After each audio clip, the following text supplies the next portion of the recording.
जय हिंद। आज हम आप लोग के लिए लेकर आए हैं 2023 के कुछ इंपॉर्टेंट क्वेश्चन जो आपके आ सकते हैं एग्जाम में।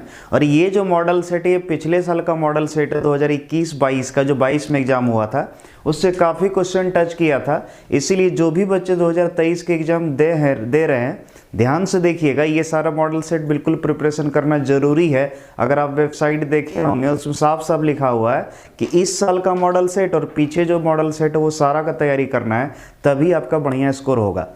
चूंकि ऑब्जेक्टिव में 35 क्वेश्चन आना है तो डेफिनेट है ये जो पिछला साल का मॉडल सेट है उससे भी कुछ न कुछ क्वेश्चन टच करेगा ही। क्लियर है?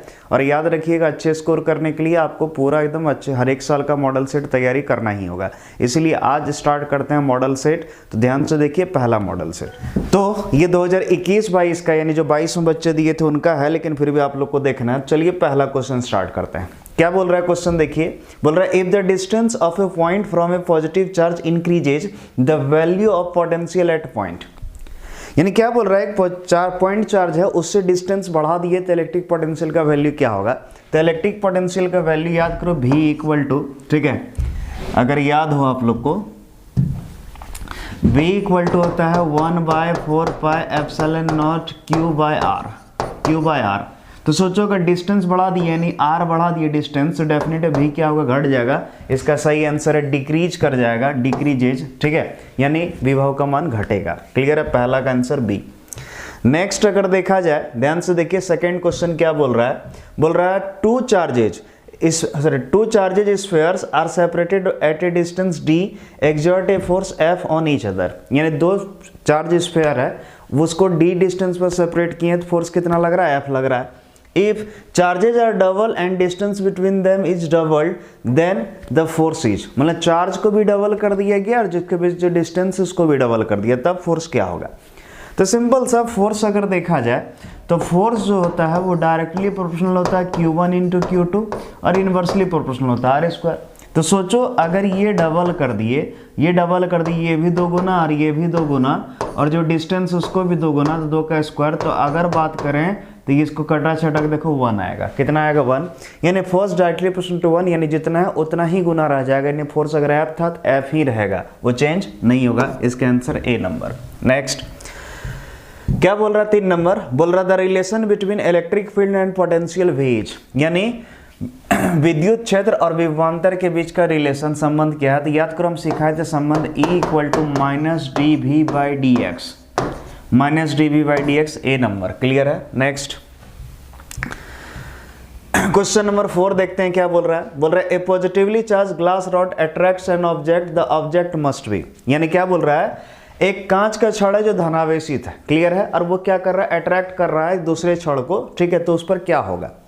तो डेफिनेट हम सिखाए थे अगर कोई धनावेशित है तो उसके बगल में कोई ऋणावेशित हो तो उसको आकर्षित करेगा ही, लेकिन अगर कोई आवेश नहीं रहे तो भी आकर्षित कर लेगा। क्लियर है?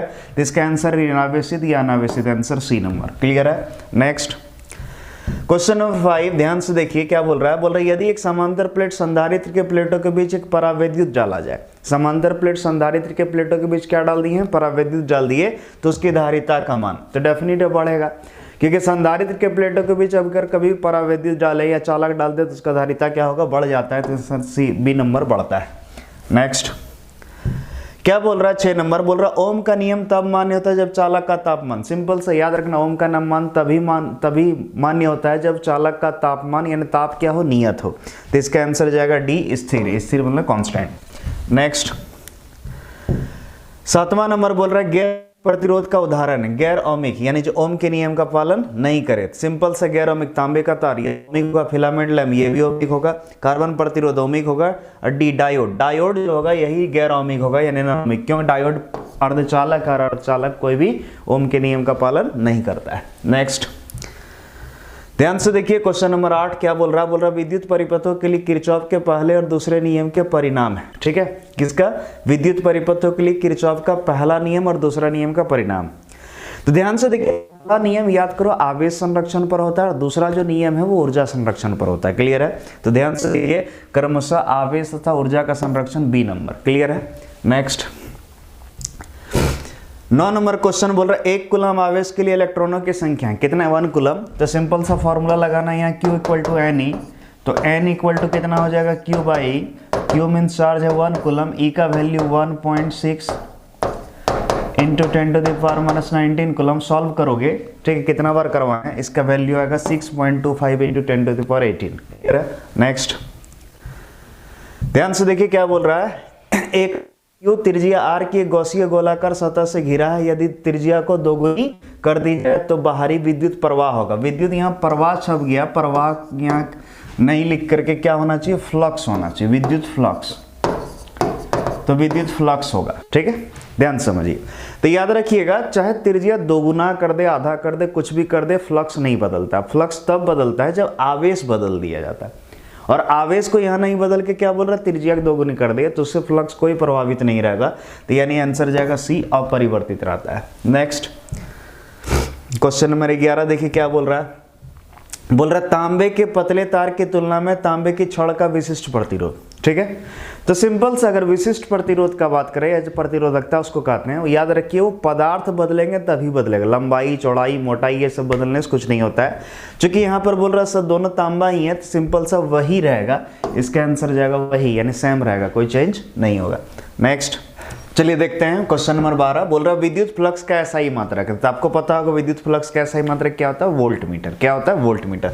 Next question number 13, question number 13 देखिए ध्यान से क्या बोल रहा है, बोल रहा है एक तार P समान सामग्री वाले तार Q के व्यास का आधा और लंबाई का आधा है, तो P और Q के प्रतिरोधों का अनुपात है। क्लियर है, यानी सुनना क्या, एक तार है P का जो है वो व्यास है Q का आधा है और लंबाई भी आधा है, तो इस दोनों का प्रतिरोध का अनुपात।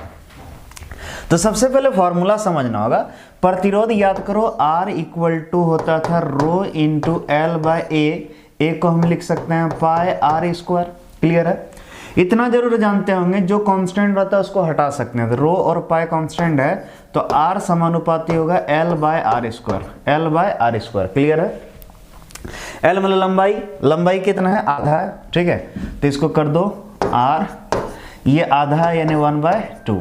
क्लियर है, अब जरा समझो, व्यास भी आधा है, व्यास अगर आधा होगा त्रिज्या भी आधा हो जाएगा। क्यों, सिंपल सा, व्यास जो है और त्रिज्या, अगर त्रिज्या दोगुना होगा तो व्यास बनेगा। क्लियर है, और ये आधा कर दिया तो डेफिनेटली त्रिज्या भी आधा हो जाएगा।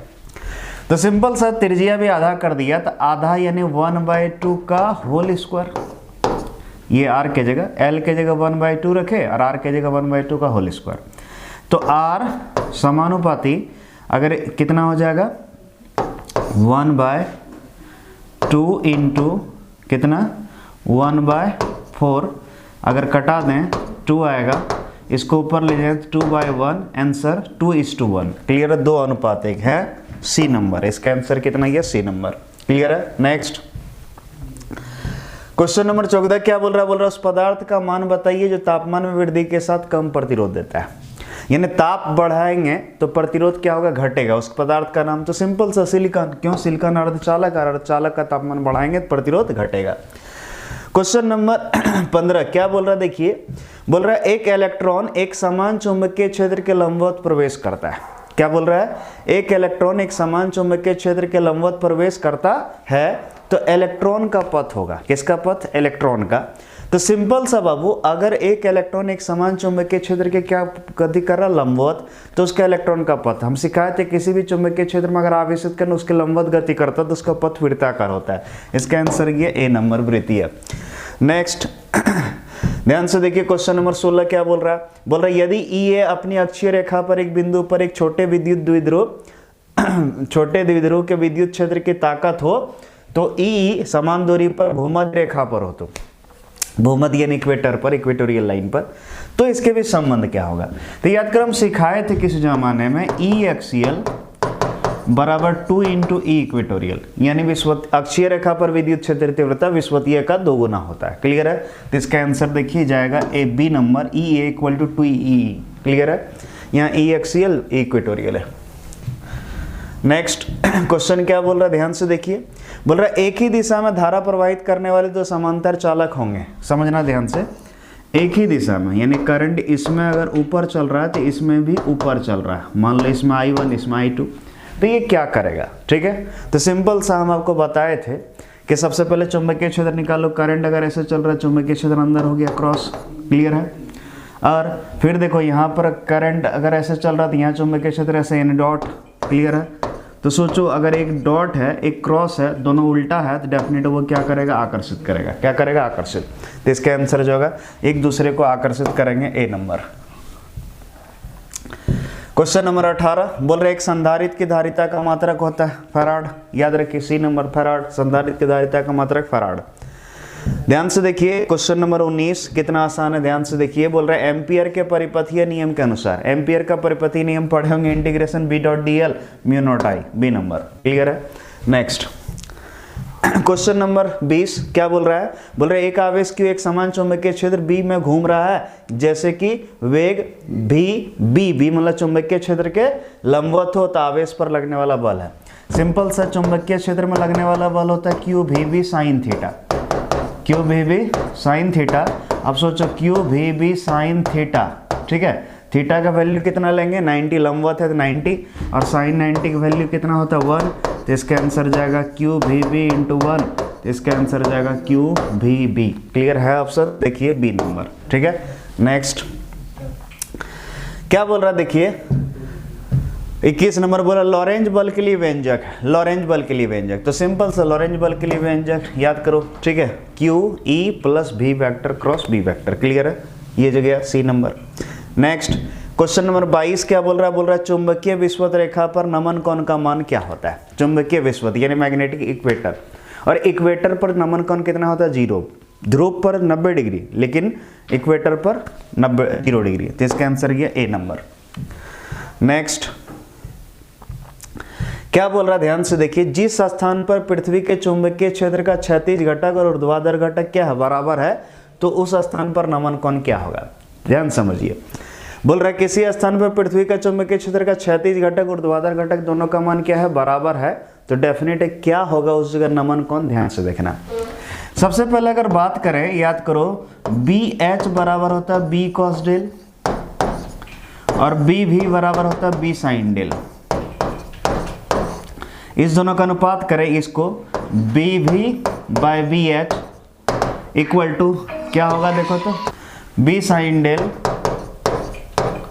बाय बी, इसके जगह बी कॉस डेल, बी भी गया तो sine del by cos del tan del equal to B V by B H. और क्या बोल रहा है ध्यान समझिए, ये चुंबकीय क्षेत्र का क्षैतिज घटक और ऊर्ध्वाधर घटक दोनों बराबर है, यानी ये और ये बराबर है, तो सोचो अगर ये बराबर होगा तो कट के हो जाएगा 1, तो 10 कितना डिग्री का मान होगा 1, ठीक है, तो 10 डेल का वैल्यू कितना होगा 45 डिग्री, इसका आंसर जाएगा 45 डिग्री, है सी नंबर, क्लियर है। याद रखिए उस जगह कितना होगा 45 डिग्री। चलिए नेक्स्ट देखते हैं क्वेश्चन नंबर 24 क्या बोल रहा है देखिए, बोल रहा है एक छड़ चुंबक के अंदर बल की चुंबकीय रेखा है, छड़ चुंबक के अंदर। तो सिंपल सा अगर छड़ चुंबक लें, ये नॉर्थ पोल है ये साउथ पोल है, जिसमें चुंबकीय क्षेत्र रेखा ऐसे जाता है, चुंबक के बाहर नॉर्थ साउथ लेकिन चुंबक के अंदर साउथ से नॉर्थ। याद रखिए चुंबक के बाहर नॉर्थ से साउथ और चुंबक के अंदर साउथ से नॉर्थ, यानी दक्षिणी ध्रुव से उत्तरी ध्रुव की ओर, क्योंकि अंदर पूछ रहा है। तो चुंबक के नॉर्थ ध्रुव से साउथ ध्रुव की ओर नहीं, गलत है, चुंबक के साउथ ध्रुव से नॉर्थ ध्रुव तक, बिल्कुल सही, डी नंबर, क्लियर है, ये होगा। नेक्स्ट अब ध्यान से देखिए, बोल रहा है पृथ्वी के चुंबकीय तत्व, पृथ्वी के चुंबकीय तत्व। तो याद करो हम सिखाए थे पृथ्वी का चुंबकीय तत्व होता है जो वैसे 3 राशि होता है, जो कि जिससे हम लोग क्या कर सकते हैं, किसी स्थान पर पृथ्वी के चुंबकीय क्षेत्र का मान और दिशा ज्ञात कर सकते हैं। वो होता है चुंबकीय दिक्पात, चुंबकीय नमन और पृथ्वी के चुंबकीय क्षेत्र का क्षैतिज घटक। तो इसका आंसर जाएगा सी नंबर। 3 राशियां जो पृथ्वी के चुंबकीय व्यवहार का वर्णन करती है, सी नंबर, ठीक है। नेक्स्ट क्वेश्चन नंबर 26 क्या बोल रहा है ध्यान से देखिए, एक 50 मिली हेनरी कुंडली में 4 एम्पियर की धारा प्रवाहित हो रही है, तो इसमें जूल में संग्रहित ऊर्जा होगी, यानी ऊर्जा पूछ रहा है। ऊर्जा का फॉर्मूला होता है हाफ एल आई स्क्वायर, तो हाफ एल का वैल्यू एल यानी कितना, 100 प्रेरकत्व 50 मिली हेनरी, तो 50 मिली को हम चेंज करते 10⁻³ हेनरी इंटू आई यानी करंट का स्क्वायर। तो अगर सॉल्व करें तो ये 25 हो जाएगा, क्लियर है। तो बोलो 25 गुने 10⁻³ गुने 4 का स्क्वायर 16, अगर 25 गुने 16 करेंगे 400 आएगा, 400 गुने 10⁻³ करेंगे, इसको सॉल्व करेंगे आएगा 0.4 एम्पियर, सॉरी एम्पियर बोल दिए, 0.4 जूल। क्लियर है, 0.4 जूल है ऑप्शन ए नंबर। क्लियर है। नेक्स्ट क्वेश्चन नंबर अगर 27 देखा जाए, क्वेश्चन नंबर 27 क्या बोल रहा है? बोल रहा है प्रेरित विद्युत वाहक बल की ध्रुवता किसके द्वारा दी जाती है? ठीक है, तो लेंज का नियम। क्यों? किधर विद्युत वाहक बल उत्पन्न होगा वो पता चलेगा तब ना धारा बता पाएंगे। क्लियर है, तो याद रखना प्रेरित विद्युत वाहक बल या धारा का मान किससे दिया जाता है? लेंज का नियम से। 28 नंबर, ये क्वेश्चन थोड़ा सा मतलब बड़ा है, जरा सा, ज्यादा भी नहीं, कुछ भी नहीं, ध्यान समझिए। इस क्वेश्चन को बनाने से पहले हमको लोग को प्रोटॉन, ड्यूटेरॉन और अल्फा कण, ठीक है, इस तीनों के बारे में जानना होगा। ठीक है, बिना जाने इससे बनेगा नहीं। तो ध्यान से देखिए, बात करेंगे प्रोटॉन का। किसका? प्रोटॉन का।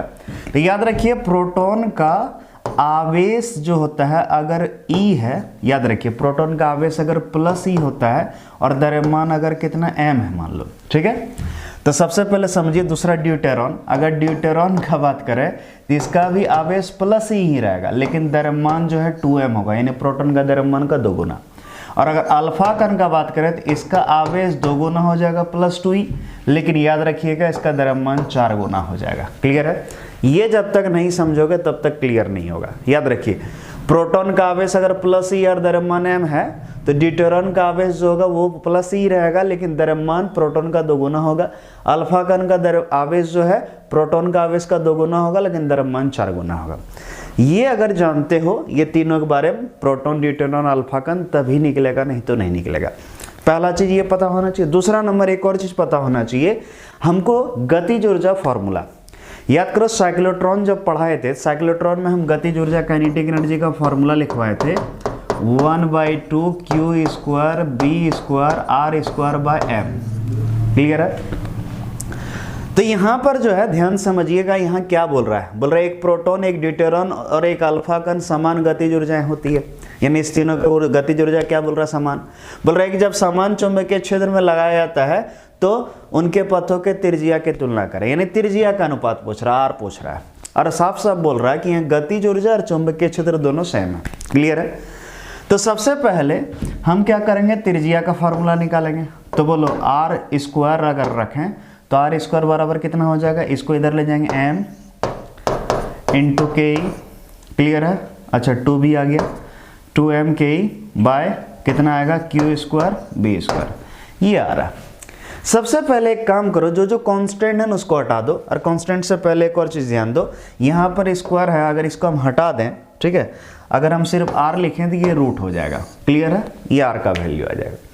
तो देखो यहाँ 2 काइनेटिक एनर्जी वो भी समान है और चुंबकीय क्षेत्र भी समान है, तो ये सब हटा दो, 2Ke और B ये हटा दो, तो R, ये m और Q² का यहाँ खेल है। ठीक है, याद रखना जो जो कांस्टेंट जो नहीं बदल रहा उसको रखने से कोई फायदा नहीं, चूंकि अनुपात करेंगे लास्ट में वो सब कट ही जाएगा, चूंकि बराबर है। तो इसलिए जो अलग अलग है वही सब ध्यान रखेंगे। तो यहाँ m और Q² अलग है।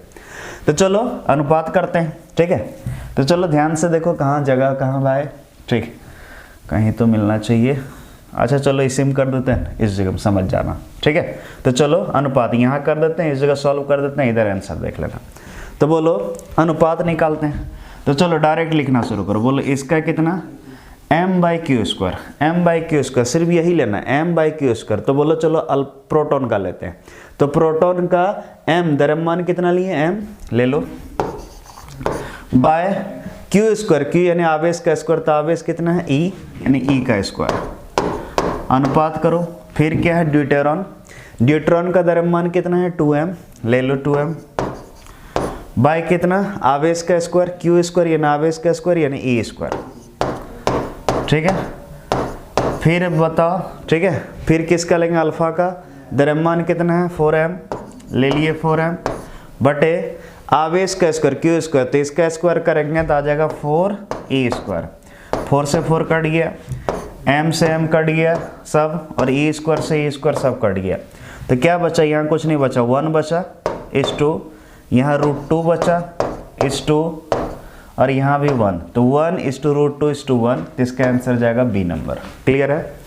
समझ में आया हो तो बहुत अच्छा, नहीं आया तो और भी अच्छा, लेकिन आया जरूर होगा। दिमाग में सेट रख लेना, जो चीज़ कांस्टेंट रहे ना वो सब चीज़ नहीं लेते हैं, सिर्फ किसको लेते हैं? जो चेंज कर रहा है। तो इसीलिए हम यहाँ m और q को सिर्फ सोचे, क्योंकि ऑब्जेक्टिव है जितना जल्दी सॉल्व करे उतना बढ़िया। नेक्स्ट क्वेश्चन नंबर आपका 29 कितना आसान है, ध्यान से देखिए, कुछ भी दम नहीं है। क्या बोल रहा है क्वेश्चन नंबर 29, ध्यान से देखिए क्या बोल रहा है। ठीक है, बोल रहा है 10 एम्पियर की धारा एक लंबे तार से गुजर रही है जिसमें 20 सेंटीमीटर त्रिज्याकार वृत्ताकार लूप है। चित्र में दिखाया गया लूप के केंद्र पर उत्पन्न चुंबकीय क्षेत्र है। यानी यहाँ पर चुंबकीय क्षेत्र कितना उत्पन्न होगा वो बताना। त्रिज्या दे दिया 20 सेंटीमीटर, करंट चल रहा 10 एम्पियर। याद करो बी यानी चुंबकीय क्षेत्र सिंपल सा अगर आधार है पूरा कुंडली रहता था mu naught I by 2r, mu naught I by 2r, लेकिन ये एक चाप है आधा, जिसका हम सिखाए थे थीटा बाई 360। थीटा बाई 360 करना, यहाँ चूंकि यहाँ थीटा 180 डिग्री आ रहा था, इसका आंसर आएगा 1/2। यहाँ पर आधा है तो पूरा का इतना, तो आधा चूंकि लिए हैं तो 1/2 आ जाएगा। तो बोलो 1/2 म्यू नॉट का वैल्यू कितना होता है 4 पाई इंटू 10⁻⁻7। ठीक है, आई कितना दिया है 10 एम्पियर बाय 2, आर कितना दिया है 20 सेंटीमीटर। तो 20 सेंटीमीटर को मीटर में चेंज करने के लिए 10⁻⁻2 गुना करना होगा। 2 दूनी 4 कंप्लीट हो गया, ये 1 0 से 1 0 खत्म हो गया। 10⁻⁻2 से ही कट जाएगा, 10⁻⁻5 आएगा। तो अगर देखा जाए तो पाई बाई 2 यानी 0.5 पाई, क्लियर है, इंटू 10⁻⁻5 टेस्ला आएगा। तो इसको हम ऐसे लिख सकते हैं 5 पाई, पॉइंट अगर इधर घटाएंगे तो ये पावर माइनस होगा, और तो बोलो इंटू 10⁻⁻6 टेस्ला। तो अगर इसको देखा जाए तो इसको हम लिख सकते हैं 5 पाई 10⁻⁻6 को माइक्रोन टेस्ला, 5 पाई माइक्रोन टेस्ला। देखिए ऑप्शन में है, इसका आंसर गया बी नंबर, 5 पाई माइक्रोन टेस्ला। क्लियर है। नेक्स्ट ये क्वेश्चन देखिए, क्वेश्चन थोड़ा आसान, मतलब थोड़ा समझने वाला क्वेश्चन है। क्या बोल रहा है क्वेश्चन, बोल रहा है चालकों की एक प्रणाली में 2 एम्पियर की धारा प्रवाहित होती है। यानी एक चालक का प्रणाली, इसमें कितना एम्पियर धारा प्रवाहित हो रहा है 2 एम्पियर, जैसा कि चित्र में दिखाया गया है। बोल रहा है विभवांतर VA माइनस VB होगा, यानी इस बिंदु और इस बिंदु का विभवांतर होगा, पूछ रहा है। तो सबसे पहले दिमाग में एक चीज सेट कर लो, जरा ध्यान समझो। जरा देखो यहाँ पर 2 एम्पियर करंट चल रहा है, और ऊपर देखो ये 2 एम्पियर 3 एम्पियर, और यहाँ 3 एम्पियर 2 एम्पियर है। तो जरा गौर से देखो, 2 3 5 एम्पियर बोल रहे हैं, 2 ओम 3 ओम है, तो 2 3 5 ओम इधर है, और इधर भी 3 2 श्रेणी में, तो इधर भी 5 ओम।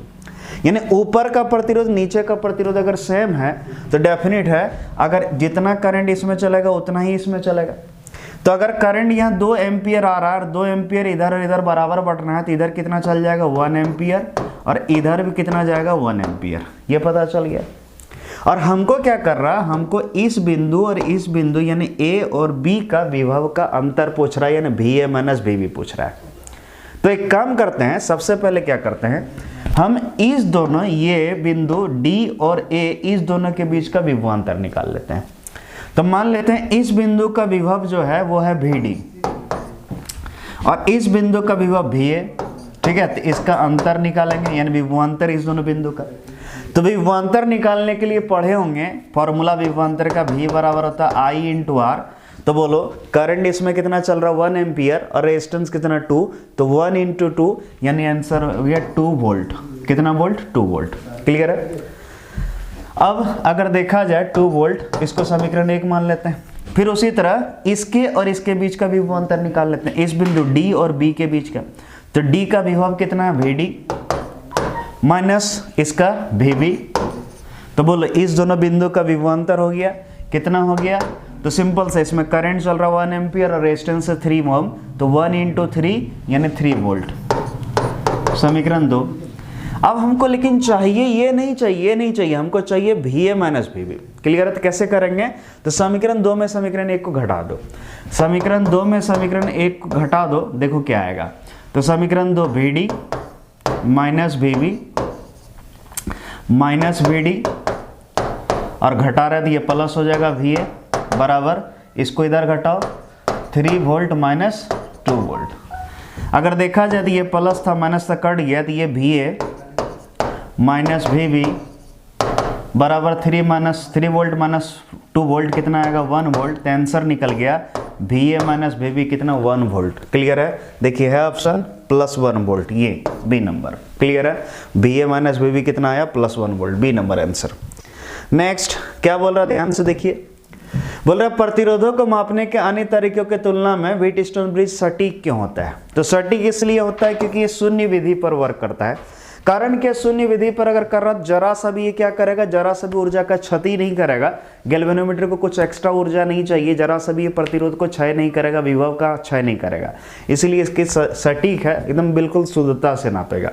ये है नेक्स्ट क्वेश्चन नंबर, ये बोल रहा 3 समान संधारित्र प्रत्येक की धारिता C 7 जुड़े हैं, तो जैसा कि चित्र में दिखाया गया है, तो A और B के बीच तुल्य धारिता है, यानी इसके बीच तुल्य धारिता है। सबका क्या है, धारिता C है। तो याद करो हम सिखाए थे making the curve, naming the curve, redraw circuit आपको सिखाए थे ट्रिक। उस ट्रिक से निकालना देखना, ये तीनों श्रेणी में दिख रहा है लेकिन श्रेणी में है नहीं, ये समांतर में आएगा। और समांतर में है, अगर 3 संधारित्र समांतर में डायरेक्ट जुड़ेगा तो C प्लस C यानी 3C, इसका आंसर जाएगा बी नंबर। क्लियर है? Next question number 33। देख के डरना नहीं, बहुत ही आसान क्वेश्चन, देख के लगता है वाह रे वाह क्या है, कुछ नहीं है, बहुत आसान है। क्या बोल रहा है, सीजियम क्लोराइड क्रिस्टल संरचना में Cs प्लस और Cl माइनस आयनों को BCC विन्यास में व्यवस्थित किया जाता है, यानी बॉडी सेंटर्ड क्रिस्टल। तो बोल रहा है जैसा कि चित्र में दिखाया गया है, क्लोरीन माइनस आयन पर 8 सीजियम प्लस आयन द्वारा लगाया गया शुद्ध स्थिर विद्युत बल है। यानी हमको क्या बोल रहा है, इस पर लगने वाला ये सब जो सीजियम है, इसके कारण कितना बल लगेगा। तो एक चीज जरा समझो, ये माइनस है, ये प्लस है, तो ये इसको आकर्षित करेगा। तो जितना दूरी इधर है उतना दूरी इधर, और सेम चीज है तो ये भी उतना ही बल से इधर आकर्षित करेगा। तो इधर लगने वाला बल इधर के बराबर है, दोनों एक दूसरे कैंसिल कर देगा, जितना इधर उतना इधर कैंसिल। उसी तरह इसको इधर आकर्षित करेगा इधर, तो ये भी कैंसिल। उसी तरह ये इसको इधर खींचेगा तो ये इधर, तो कैंसिल। तो ले दे के सब कैंसिल कर दिया, तो परिणामी बल कितना हो गया, 0। इसका आंसर गया डी नंबर 0। क्लियर है? Next question number 34। क्या बोल रहा, देखिए बोल रहा विद्युत क्षेत्र और समविभवीय सतह के बीच कौन होता है? सिंपल से 90 डिग्री। याद करो हम सिखाए थे, विद्युत क्षेत्र रेखाएं हमेशा समविभवीय पृष्ठ के लंबवत होती है, तो इसका आंसर हो गया 90 डिग्री हमेशा। क्लियर है? नेक्स्ट क्या बोल रहा है, ध्यान से देखिए। बोल रहा है जब एक चुंबक को उसके n ध्रुव यानी उत्तरी ध्रुव के साथ बंद कुंडली की ओर ले जाया जाता है, तो कुंडली के निकटवर्ती सिरा इस प्रकार करता है। सुनना ध्यान से, एक कुंडली है, एक चुंबक है नॉर्थ साउथ, तो नॉर्थ वाला को किधर ले जा रहे हैं, कुंडली की ओर, इसको इधर ले जा रहे हैं। तो बोल रहा है यहाँ निकटवर्ती, इसके जो निकट है वहां कौन सा आएगा। तो याद कर हम सिखाए थे, तेरे लिए आया उधर, ट्रिक सिखाए थे, और हम बोले थे सटाएंगे सेम पोल, नॉर्थ है तो यहाँ पर नॉर्थ, और अगर दूर जाता तो यहाँ नॉर्थ था तो यहाँ साउथ आता। तो ये सट रहा, निकट ले जा रहे थे, ये नॉर्थ है तो यहाँ पर भी नॉर्थ आएगा, तो इसका आंसर जाएगा उत्तरी ध्रुव, ए नंबर, उत्तरी ध्रुव आएगा। क्लियर है? तो इसी के साथ आज जो है पहला मॉडल सेट वो क्लियर हो गया। अगला दिन आप लोग के लिए दूसरा मॉडल सेट लेके आएंगे। प्लीज आप लोग ध्यान से देखिएगा, जो भी बच्चे चैनल को सब्सक्राइब नहीं किए कर लीजिएगा, कारण क्या है सारा वीडियो आएगा और ध्यान से इसका तैयारी कर लीजिए, तभी आपका एग्जाम में अच्छा मार्क्स आ पाएगा। ठीक है? तो चलिए आज के लिए इतना ही, थैंक यू।